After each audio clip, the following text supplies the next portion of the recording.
Ya, assalamualaikum warahmatullahi wabarakatuh. Waalaikumsalam warahmatullahi wabarakatuh. Terima kasih pada Ibu Bapak yang sudah hadir di sini. Di sini saya menjelaskan penerapan pemahaman dalam dan pengalaman budaya positif. Di sini adalah tugas seperti 4 dari guru penggerak. Jadi CGP menerapkan beberapa budaya positif yang akan dilakukan di sekolah. Ya, jadi nanti ada beberapa tahu. Jadi ada beberapa budaya positif nanti yang kita akan kita lakukan nanti di sebagai program. Kemudian di sini ada konsep itu budaya positif. Di sini konsep budaya positif ada 8, dimulai dari perubahan paradigma belajar, kemudian disiplin positif, nilai-nilai kebajikan, posisi kontrol dulu, motivasi perilaku manusia, keyakinan kelas, kebutuhan dasar manusia dan segitiga restitusi. Kemudian di sini dari mulai perubahan paradigma pembelajaran.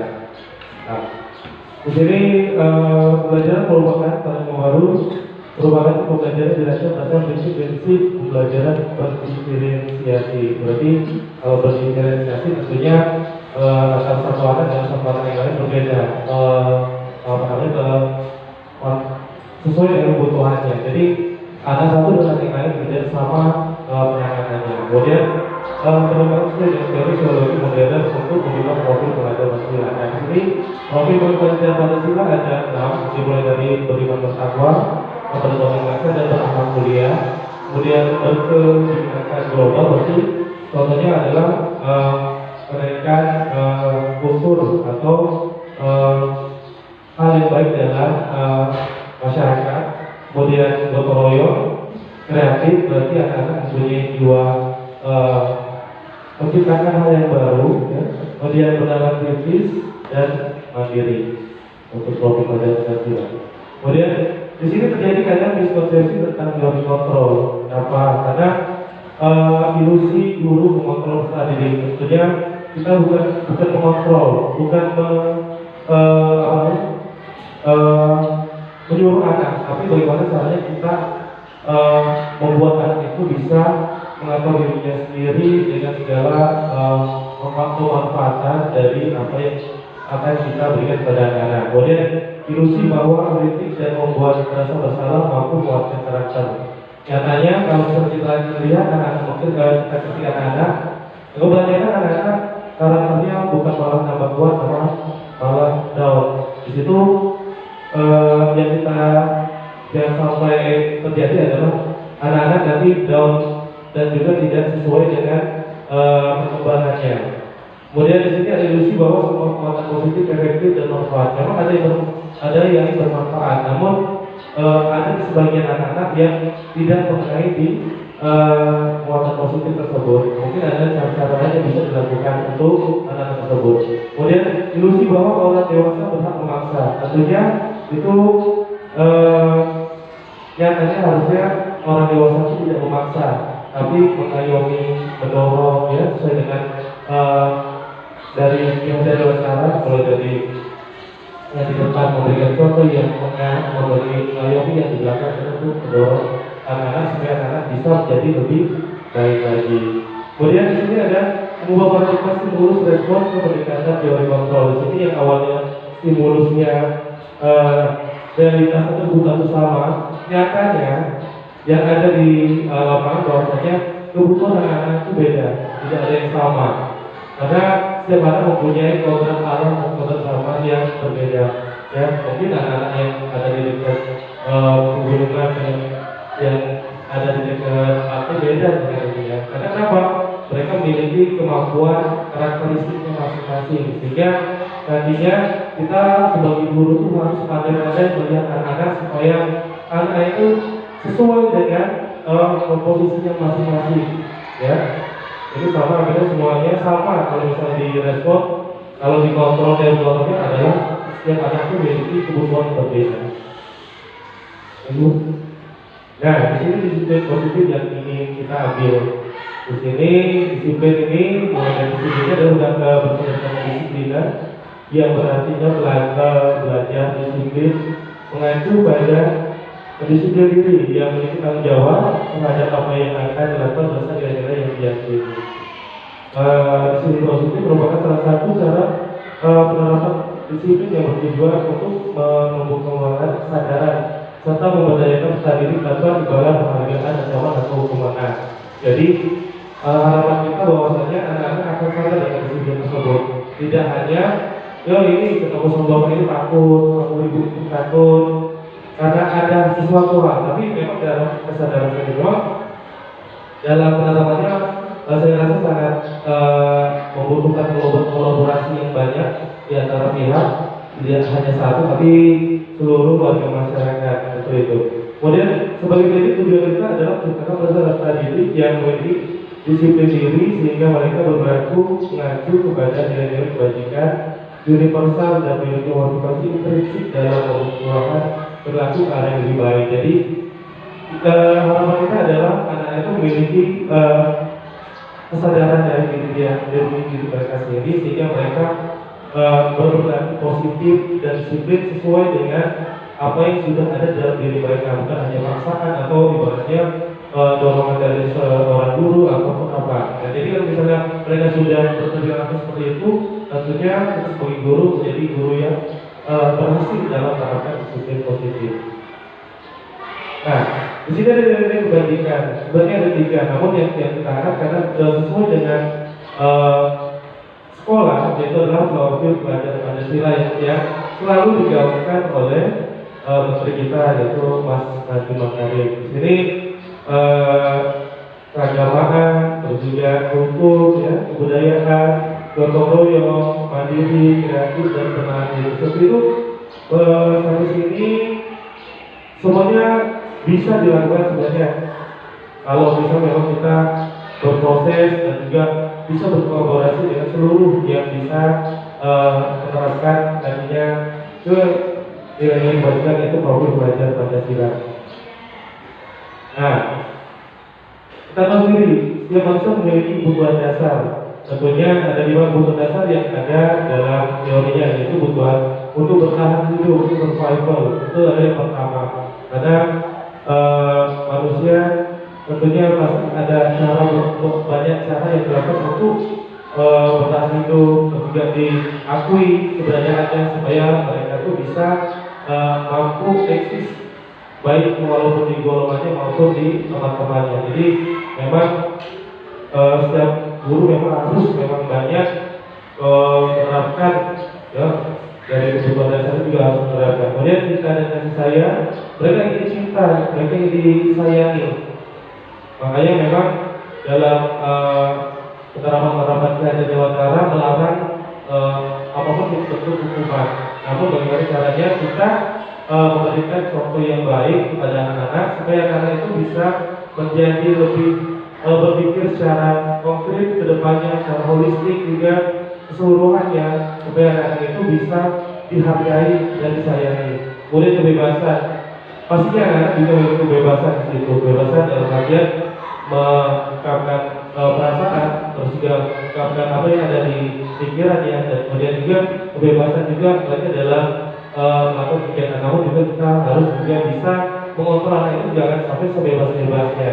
Kemudian kesenangan, fun, tentunya kita juga guru juga pasti ingin dengan kesenangan. Namun juga memang tetap harus juga dikontrol dengan adanya pembatasan yang baik supaya nanti tidak mengarah ke yang posisi tidak baik. Kemudian power, kekuasaan, tentunya anak-anak juga pasti ingin menunjukkan kekuasaannya, namun memang kita tetap bisa juga ya mengontrol anak tersebut supaya tepat guna kekuatan atau power yang akan mereka keluarkan. Motivasi perilaku manusia tentunya ada motivasi dalam diri maupun di luar diri. Nah, ini yang prinsip yaitu menghindari ketidaknyamanan atau hukuman. Jadi mereka ini harusnya yang negatif sebenarnya. Jadi mereka tidak nyaman dengan hukuman baru melakukan kegiatan tersebut. Kemudian ada juga yang namanya imbalan, penghargaan dari orang lain. Kemudian motivasi ekstrinsi adalah untuk menjadi orang yang mereka inginkan dan menghargai diri sendiri dengan nilai-nilai yang mereka percaya. Nah, kalau ekstrinsi seperti ini tentunya semua orang juga ingin seperti ini, ya. Namun memang kita sebagai guru juga harus bisa mengatur hal tersebut tetap dalam track yang baik atau on the track. Baik. Nah, di sini tentunya pasti sering kita mendengar kata hukuman yang sering kita lakukan ke anak-anak. Ya, kalau hukuman biasanya ciri-cirinya adalah tidak terencana tiba-tiba. Misalnya ada anak-anak langsung datang dan melakukan pelanggaran. Tiba-tiba silakan kamu pusat 3 kali atau 4 kali. Nah, itu termasuk hukuman. Kemudian peserta tidak dilibatkan, tidak atau apa yang akan terjadi tidak dilibatkan. Kemudian bersifat satu arah langsung ke anak tersebut. Kemudian berupa hukuman fisik dan psikis itu adalah termasuk dalam hukuman. Kemudian kalau konsekuensi adalah rencana disepakati oleh peraturan. Ini peraturan itu dibuat oleh kita, oleh guru. Misalnya anak-anak kalau misalnya tidak buat PDM, kamu akan ini. Mereka sudah tahu, tapi mereka pasti lah. Konsekuensi adalah mereka pasti akan dapat hukuman. Kemudian setelah ini tetap dibuat tidak nyaman. Mereka tidak nyaman dengan hal tersebut. Kemudian setiap guru selalu memonitor peserta didik yang pasti jelas guru pasti memonitor anak-anak mana yang melakukan kesalahan, tentunya akan ada konsekuensi. Nah, yang paling baik untuk pembelajaran sebenarnya restitusi. Restitusi ini adalah proses berikan kondisi bagi peserta didik untuk memperbaiki kesalahan. Jadi kita tidak langsung menghukum anak tersebut, tapi kita menanyakan apa sih permasalahan yang kamu lakukan ini, mulai dari menstabilkan emosi mereka, kemudian validasi apakah benar kegiatan mereka, kemudian baru untuk keyakinan mereka. Mereka tuh yakin bahwasanya apakah yang dilakukan itu benar. Kamu sudah merasakan aku tidak benar dengan melakukan ini, terus apa yang harus kamu lakukan? Jadi mereka meyakini dan mereka juga menghukum mereka sendiri. Jadi guru tidak ada paksaan untuk menghukum anak-anak tersebut. Nah, jadi proses kolaborasi yang mengajarkan peserta didik untuk mencari solusi sendiri. Nah, jadi restitusi ini sangat baik sebenarnya. Namun memang pada prosesnya agak ada sedikit dialog antara guru sebagai untuk mengatur anak tersebut supaya anak tersebut bisa menjadi lebih baik. Kemudian di sini posisi kontrol. Nah, di sini sama ya. Posisi kontrol ini ada 5, mulai dari penghukum masih bersifat negatif. Di sini seorang bisa menggunakan hukuman fisik atau verbal. Jadi memang bisa kita mengontrol anak dengan hukuman, namun kita tidak tahu hal apa yang terjadi ketika anak-anak tersebut tidak menerima. Karena banyak terjadi sekarang kasus-kasus anak-anak yang sudah bisa berani mengeksplor diri mereka. Kalau zaman dulu kita masih kecil, tentunya kita akan takut dengan hal tersebut. Tapi terus sekarang anak lebih bisa mengeksplor bahwasanya mereka itu tidak nyaman dengan dihukum. Kemudian membuat orang merasa bersalah. Biasanya guru akan bersuara lebih lembut. Contohnya misalnya tiba-tiba anak tersebut tidak melakukan yang konsener, kita langsung bilang, bapak sangat kecewa dengan kamu.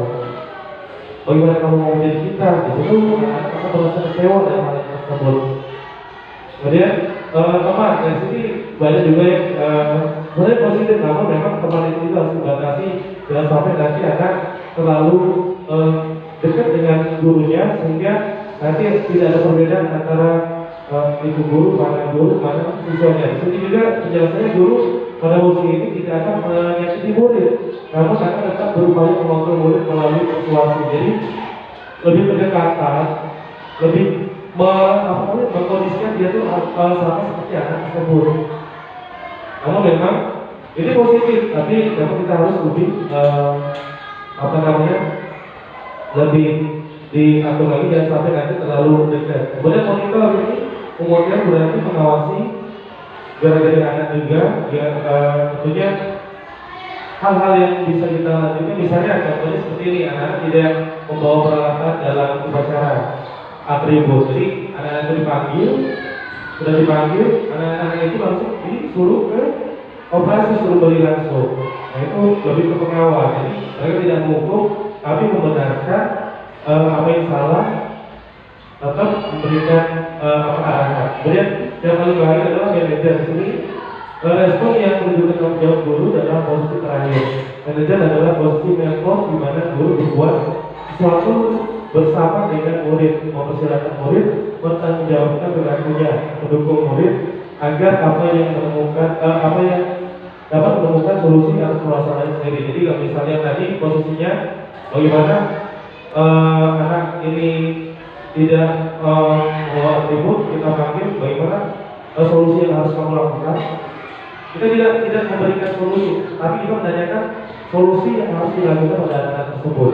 Jadi anak-anak tersebut berpikir sendiri bagaimana caranya untuk melakukan atau menemukan solusinya sendiri. Nah, di sini ada contoh beberapa posisi kontrol dulu. Nah, di sini sudah saya buat. Nah, ketika siswa tidak memakai atribut, maka usahakan bukan cara berbeda. Kalau menghukum, ya langsung langsung memberikan hukuman saat itu juga. Hormat menilai selama 1 jam. Kemudian buat rasa bersalah. Berapa kali ibu, bapak harus memberitahu kamu bahwa kamu selalu kecewa bapak. Ada kata-kata kecewa itu sendiri. Jadi membuat rasa bersalah. Anak merasa bersalah. Kalau bapak, ayo dong ikut aturan sekolah. Kalau bantu bapak ya kali ini, ya sudah lain kali jangan sampai dibuat begitu. Jadi anak-anak merasa seperti teman sendiri guru itu. Next, kalau kemampuan kamu sudah melakukan peraturan sekolah, kamu tahu konsekuensinya. Setelah upacara kamu punya atribut operasi dan jangan ulangi lagi. Jadi pemantau ini tahu kesalahan, diberi solusi. Kalau manajer seperti tadi tahu kesalahan, tapi anak-anak itu dicari sendiri, suruh mencari sendiri solusinya. Kemudian lanjut, nah sini ada beberapa posisi kontrol. Mungkin tadi ada beberapa penjelasan. Kira-kira yang ini kasus ini masuk di mana Bapak Ibu? Bapak sangat kecewa dengan kelakuan kamu. Ya, membuat rasa bersalah. Ya, next. Ini kasus yang kedua. Kamu tidak pernah benar melakukannya.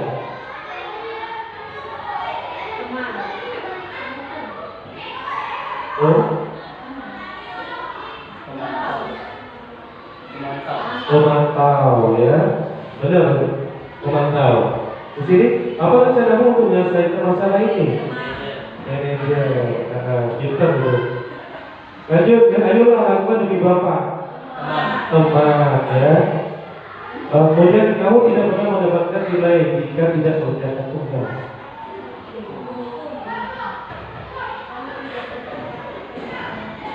Gimana? Berjalan.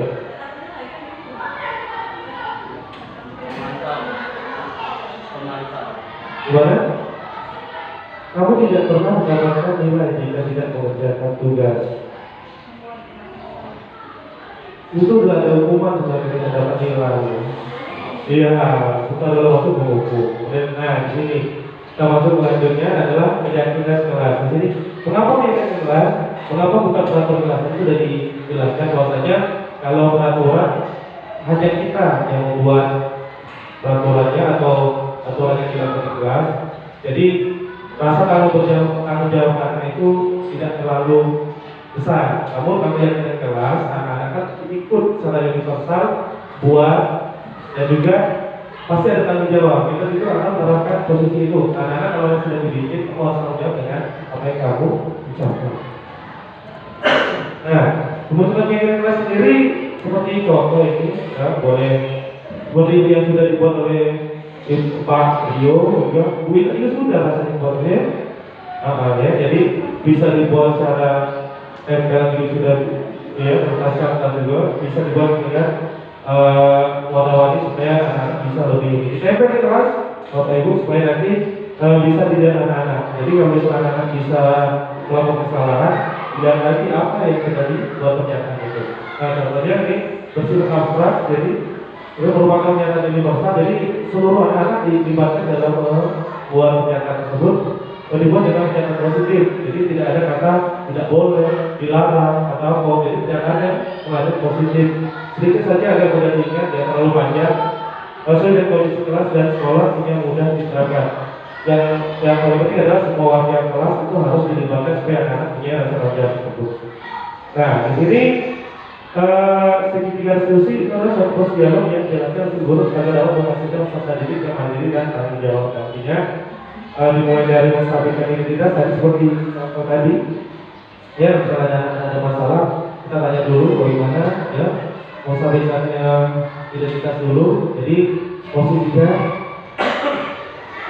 anak tersebut ditanyakan dulu apa permasalahannya, kemudian validasi tindakan yang salah, memvalidasi menanyakan pada anak-anak tersebut apakah memang perbuatan kamu itu salah. Kalau mereka sudah menyatakan dia benar salah, itu berarti mereka sudah menyatakan tersebut, ya.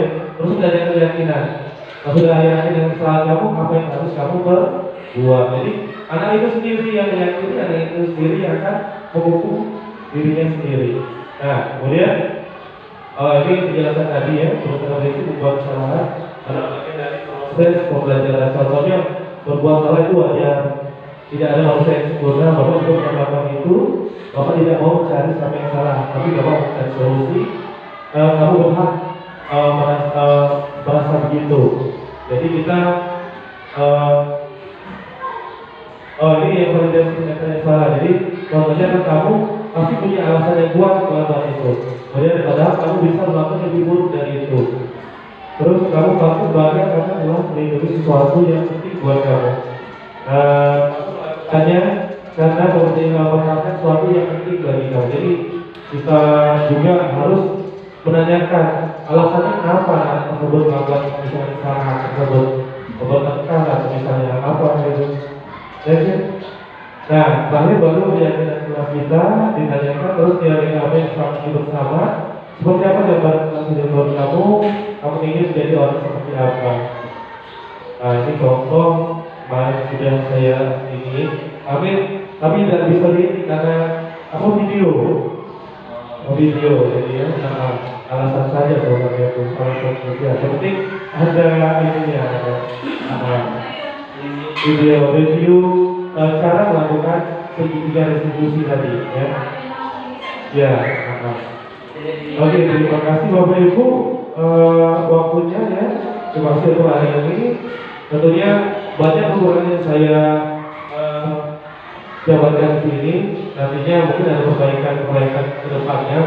Mungkin kritik dan saran nanti saya perlukan untuk pembentukan pembelajaran saya dan juga pembelajaran saya lebih baik lagi. Oke, terima kasih untuk waktunya.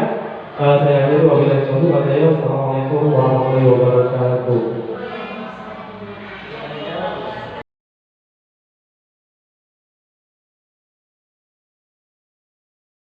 Assalamualaikum warahmatullahi wabarakatuh.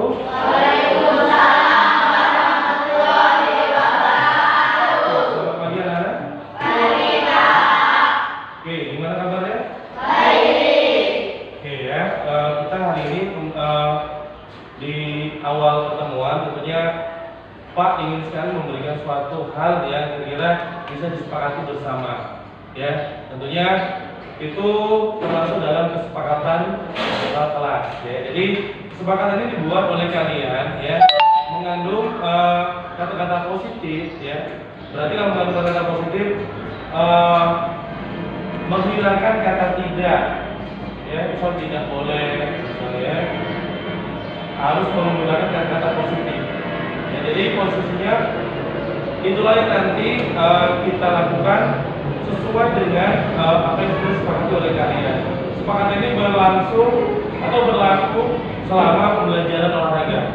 Ya, jadi ada beberapa kesepakatan nanti yang kamu tulis sesuai dengan pendapat kalian. Pak minta nanti yang punya pendapat silakan angkat tangan supaya nanti bisa terkoordinir dengan baik, ya. Nah, Pak harapan juga seluruhnya posisinya, nak, ya. Kesepakatan yang dibuat adalah kita mengikutinya seluruhnya, ya. Jangan nanti kita buat kesepakatan tapi tidak kalian lakukan, ya. Jadi di sini Pak membuat kesepakatan kelas, ya, pembelajaran video call.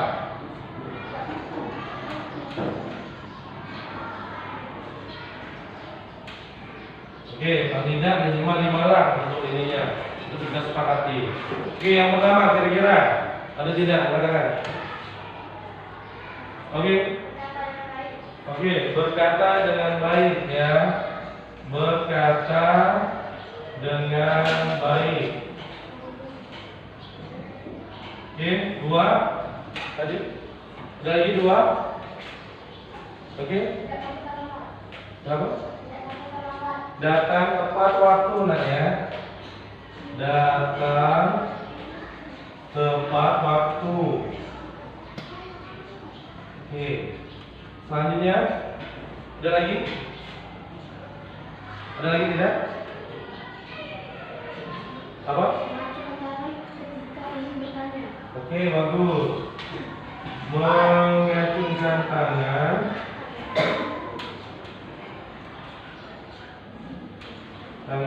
ketika ingin bertanya. Jadi tidak usah ribut, nah, ya, jadi, ya, harus angkat tangan dulu, kita sesuaikan. Oke, bagus. Oke, ya, meminta izin ketika meninggalkan pelajaran.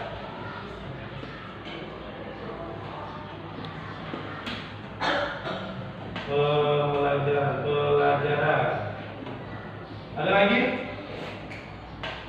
Ada lagi? Disiplin saat pelajaran. Oke, disiplin saat pelajaran. Disiplin saat pelajaran.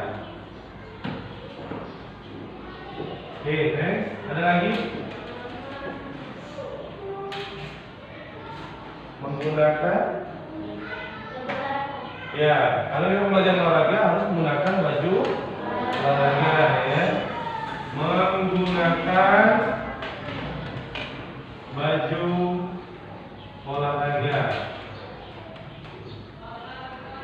Ada lagi? Ada lagi? Datang tepat waktu. Ada lagi? Ada lagi tidak?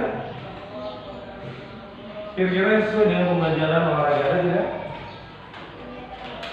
Ya, menyiapkan teman untuk berbaris. Nah, jadi kalau misalnya sudah disiapkan, Pak tinggal langsung masuk materi. Nah, ya, jadi mungkin ini saja dulu, ya, 7 kesepakatan yang ada di pembelajaran PJOK. Harapkan nantinya ada ingin kesepakatan bersama yang kalian buat, ya. Tentunya Pak minta nanti ini dilakukan dengan baik, ya, mulai dari poin 1 berkata dengan baik. Berarti di saat pembelajaran Pak tidak mau ada sesuai dengan apa yang kalian ini, ya, ucapkan, ya, perkataan dengan yang baik. Yang kedua, dan tepat waktu, berarti usahakan pembelajaran kita pagi, jangan lagi ada yang terlambat, ya. 3, mengacungkan tangan, ini wajib, ya, kalau misalnya jangan saling ngomong-ngomong, ya. Intinya angkat tangan kalau mau ingin bertanya. 4, meminta izin, ya, harus, ya. Jangan nanti tiba-tiba menghilang, ya, misalnya Jenny mana Jenny, hilang Jenny. Nah, kalau misalnya izin Pak tahu kemana dia, ya. Untuk disiplin saat pelajaran, ya, disiplin, ya. Jadi apa yang disuruh kalian lakukan, jangan nanti yang tidak disuruh kalian lakukan, ya. 6, menggunakan baju olahraga itu wajib, ya, karena itu pelajaran olahraga. Yang 7, menyiapkan teman untuk berbaris, ya. Yang 4, satu lagi ada yang sering kita lakukan sebelum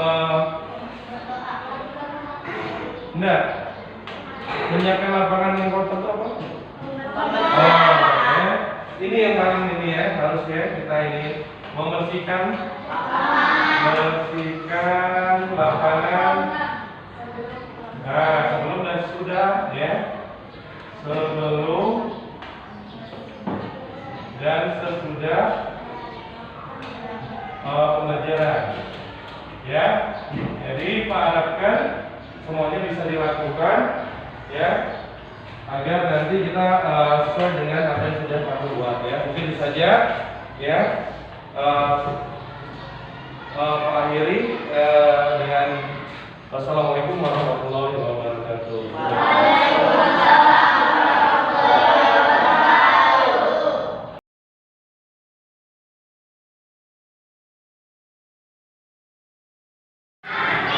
Baiklah, setelah saya mengikuti diseminasi dari Bapak Sony yang kemarin membahas tentang keyakinan kelas, di sini saya mendapatkan informasi bahwa setelah membuat keyakinan kelas, siswa akan lebih bertanggung jawab untuk mengikuti peraturan-peraturan di dalam kelas. Baik, setelah saya mengikuti diseminasi dari CGP Angkatan 8, saya mendapatkan banyak manfaat. Salah satunya adalah penerapan segitiga restitusi di kelas saya. Setelah saya mendapatkan pemaparan materi dari CGP Angkatan 8 tentang keyakinan kelas, saya mendapatkan informasi bahwa keyakinan kelas itu sangat penting untuk menguatkan nilai positif kepada anak. Terima kasih.